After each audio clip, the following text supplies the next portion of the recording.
before the busyness of lambing season comes upon us, it's a good time at this stage to stock up on the essentials, your gloves, your lubricants, your lambing ropes, navel disinfectant, stomach tubes, needles, bottles, teats, colostrum substitute. It's important really to have those stocked up on, and you'll save lambs if you have these essential items at your fingertips when you need them. In this episode with Jeremy Sheep Specialist Damian Costello, discuss key management priorities for February as farmers gear up for lambing. We cover grass management and planning for early nitrogen applications when conditions allow, along with the importance of getting new nutrition right to late pregnancy, including some practical feeding tips. We also discuss flock health with a focus on lameness and advice for preparing supplies ahead of the lambing season. Damian reminds farmers about the National Sheep Census deadline and finishes by highlighting the upcoming National Teagasc Hill Sheep Conference. Damian, good having you on us. This is going to be probably the first in our series of monthly management notes. And look, as we head into February, there's probably a couple of key areas we need to focus on, and you've kind of broken those down for us. Yeah, thanks, Kieran. Yeah, I suppose we're setting ourselves up for the year ahead and for the upcoming lambing season and so on. I suppose if the look outside the lambing shed, Damian, even though the weather at the moment is not conducive to it, grassland is probably one of those key areas we need to think about.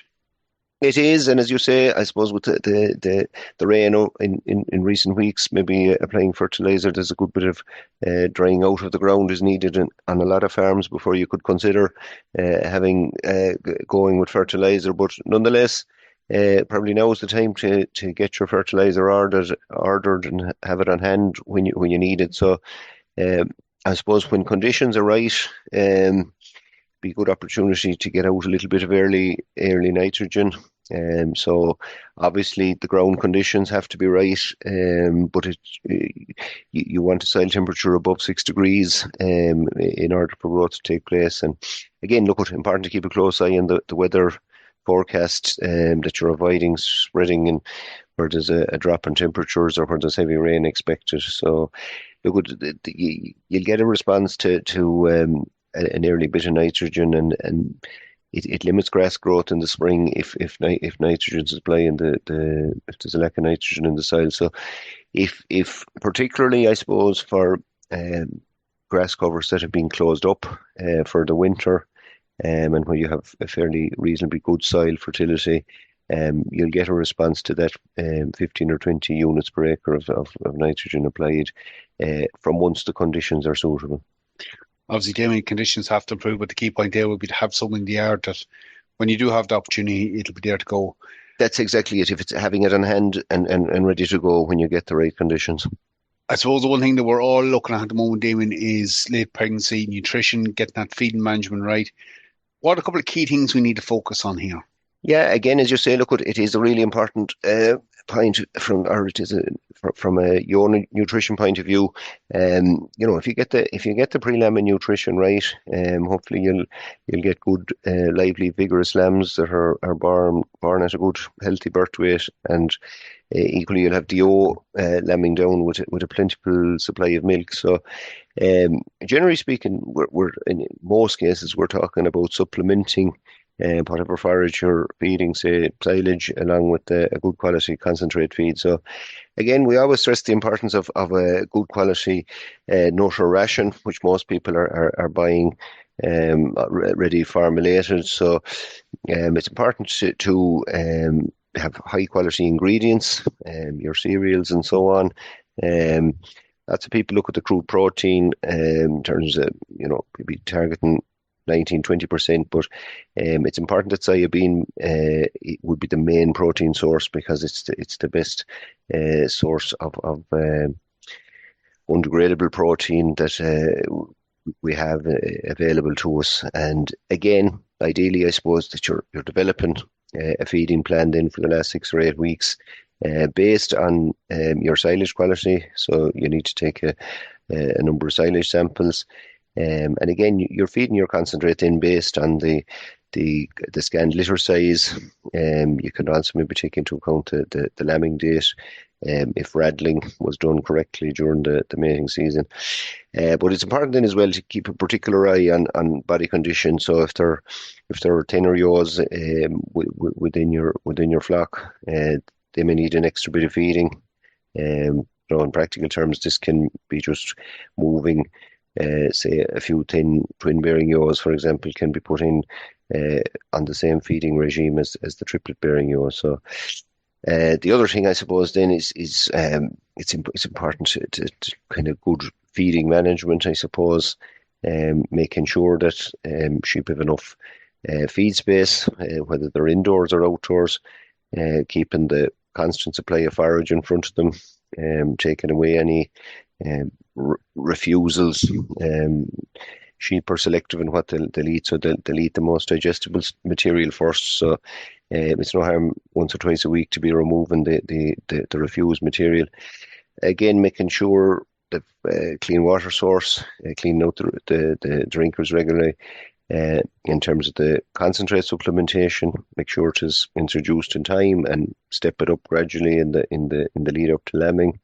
Where the concentrate feed amount goes over half a kilo, then it's important that you'd split it into 2 feeds, morning and evening. And again, simple things like keeping an eye out for shy feeders, those that are getting bullied and pushed away at the feed trough. These need to be separated out, and encouraging them to eat meal and avoid issues as you get closer to lambing. Damian, we can't underestimate the impact feed management can have, particularly in these final couple of weeks. That's where a lot of the metabolic issues and other issues occur. Absolutely, the feeding management is really important, and it's about getting the simple things right, and I suppose paying attention to detail in terms of the few points we mentioned there. Look, we mentioned metabolic issues. It's another time where flock health really comes into focus. Any key areas just to focus on this month?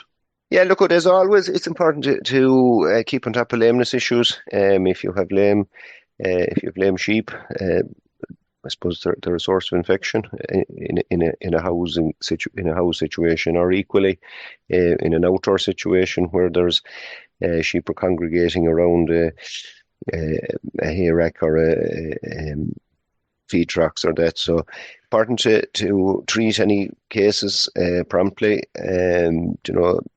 If these lame sheep are left untreated, it'll depress their feed intake and they'll lose body condition. And it's often these type of cases where they can be at risk of developing metabolic diseases. They're less likely to be competing for feed at the trough if they're particularly lame. Sometimes it's easier to separate them and for treatment. And again, if there's an antibiotic treatment required, consult with your vet and for a proper diagnosis and a prescription. And again, I suppose from a prevention point of view, lots of people over the coming weeks will be given their Clostridial vaccination booster, or they can have sheep in the handling yard for a fluke dose or that. It's good to take the opportunity to footbat the flock, and some people will be wary of doing these kind of treatments close to the lambing, but it's no big issue from once they're handled in a stress-free manner as possible, and not causing any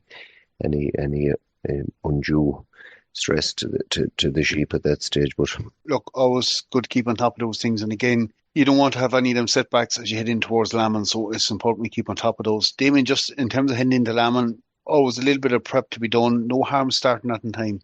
Absolutely, before the busyness of lambing season comes upon us, it's a good time at this stage to stock up on the essentials. Your gloves, your lubricants, your lambing ropes, navel disinfectant, stomach tubes, needles, bottles, teats, colostrum substitute, rubber rings, all of those type of things, marking spray. If there's any management tags, we'll say cold tags or replacement tags or that. And again, if there's any veterinary supplies such as calcium injection or energy supplement or that, it's important really to have those stocked up on, and you'll save lambs if you have these essential items at your fingertips when you need them, and it's a good time to make a list and stock up on the essentials. One of those jobs we can definitely get out of the way early. Look, in terms of jobs, Damian, sheep census is something else that needs to be completed if it hasn't already been done. So what are the key dates and what we need to do for that? Yeah, I suppose at this stage, the closing date for submitting the sheep census by post has passed since the end of January. Now, online submission is still possible right up to the 14th of February. So this can be completed by logging into your agfood.ie account or also via the AIM services app. It's important that you do that important job as soon as possible because it's a condition of the sheep schemes, the sheep improvement scheme and the sheep welfare scheme. So non-submission or late submission could rule you out of those schemes. So it's important to get that done, get that important test done sooner rather than later. Definitely one of those things needs to be attended to. Damian, just as we head into the rest of the month, is there anything else we can mark the diary for?